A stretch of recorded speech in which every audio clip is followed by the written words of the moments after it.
그 제가 분양받은 매물에 그 PF가 부실이라고 하는데 그래서 부동산 PF는 뭔가요?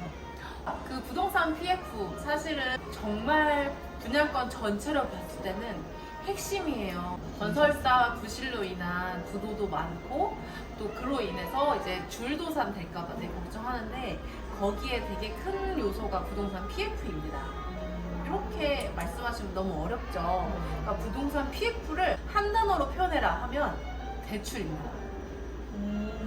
그러면 대출하고 PF는 뭐가 달라요? 대출은 대출이라는 용어가 있잖아요. 그쵸. 근데 왜 PF라고 하는 거예요? 영어로 그 전체 얘기를 하면 굉장히 쉬워요. 프로젝트 파이낸싱이에요.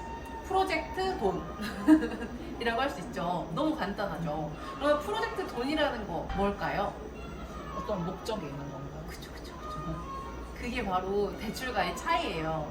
우리가 프로젝트에 쓰는 돈이라고 해서 이거를 PF라고 해요. 근데 왜 프로젝트 돈이라고 따로 모으냐면 그 프로젝트 돈이 너무 많이 들어가고 이 프로젝트가 정말 기간도 엄청 길 수 있기 때문이죠. 내가 분양받은 그 부동산의 부동산 PF가 부실이 됐다라는 거는 내가 빌린 돈이 어떻게 됐을까요? 자금줄이 막혔을 수 있다라는 이야기예요. 그 자금이 막힌다고 하셨는데 어떤 경우에 자금이 막히는 거예요? 제가 지금 하고 있는 사건들 중에서 가장 문제가 되고 이제 부실이 될 거라고 얘기가 되는 거는 만기 연장이 안 되는 거예요. 우리가 대출을 받았는데 아직 갚을 수가 없어요. 수분양자로 분양도 아직 안 들어왔거나 아니면 지금 자본이 없는데 우리가 갚을 수가 없어질 때. 근데 만기가 와버렸어. 그러면 어떻게 해야 돼요? 원래 돈 빌려준 사람이 만기를 연장해주면 되는데 연장 안 해주는 거예요. 그래서 그게 크게 문제가 될 뻔했던 게 이제 어떻게 보면 새마을금고 부동산 PF 만기 부분이고요. 두 번째로 좀 가능한 경우는 이제 건설 자금을 받아야 되는데 생각보다 뭐 많이 들거나 그 준공 지연이 돼갖고 비용이 더 들어오는데 추가적인 유입이 없는 거예요. 근데 더 돈을 달라고 했을 때 이게 더 미래 가치나 분양이 될 것 같으면 당연히 돈 더 빌려주겠죠, 물주들이. 근데 물주들이 보기에도 이게 여기 더 주면 더 손실이 발생할 것 같으면 안 주겠죠. 그러면 공사가 어떻게 돼요? 중간에 멈춘 상태가 되는 거예요. 그래서 이게 바로 부동산 PF 이 관련된 문제입니다. 근데 이게 사실은 두 가지 측면이 있어요. 수분양 대출에서 잘 된 거냐 못 된 거냐라고 봤을 때 저는 기본적으로 잘 됐다고 말씀드리는 사례가 더 많아요. 왜요?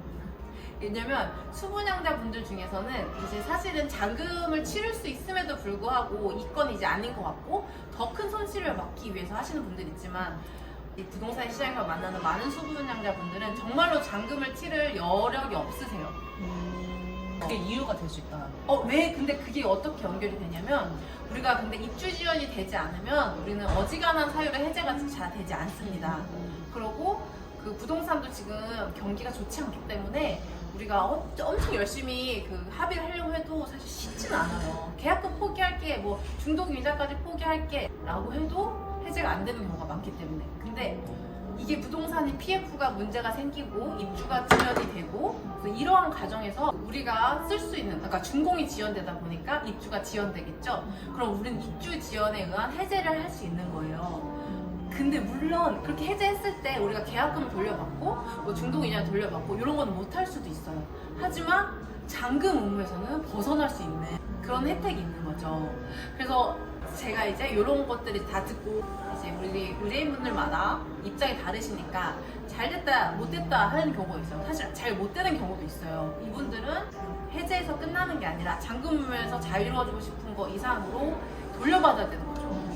계약금만 8억, 10억, 뭐 10억 이런 분들 계신데 이런 분들한테 돈 못 돌려받지만 잔금은 없어진다고 해피하진 않으신 거예요. 그래, 근데 이게 만약에 우리가 입주 지역까지 되지 않은 상황에서 잔금을 치러야 되는 최악의 상황은 벗어날 수 있다는 거죠. 우리가 입주 지원 되지 않으면 잔금 안 치는 그 대출 못 치른 것에 대한 이자며 그 가압류며 이런 걸 다 감당을 해야 되는데 여기 입주 지원이 돼버리면 자유롭게 안 할 수가 있어지는 거예요. 그렇게 되면 대부분의 사람들은 나 돌려받고 싶은데 이거 못 돌려받아 이렇게 되잖아요. 근데 실제로 부동산이 부실할 경우는 못 돌려받는 경우가 있어요. 그래서 가장 좋은 거는 부동산 PF가 엄청 돌아가고 돈이 많아요. 근데 입주 지연이 됐어. 그러면 난 해제도 하고 계약금도 돌려받으면 제일 좋지만 이제 이 경우는 사실 이렇게 될 거였으면 입주 지연이 되지도 않았을 거고 그죠. 입주 지연이 됐으면 이걸 감당할 거라면 이게 되게 쉽지 않은 시나리오인 거죠. 그럼 두 번째로 좋은 게 비록 우리가 이 돈을 못 받을 확률은 있지만 최악은 못 할 수 있다. 그리고 우리가 보통 돈이 없는 거는 시행사나 시공사지 신탁사는 돈이 있는 경우가 꽤나 있겠죠. 그러면 이때부터 뭘 해야 돼요? 계약서랑 신탁계약서를 딥답하면서 신탁사한테 물을 수 있는 걸 최대한 찾아야 되고 이 작업이 굉장히 사실은 전문적이고 고된 부분이 있어요.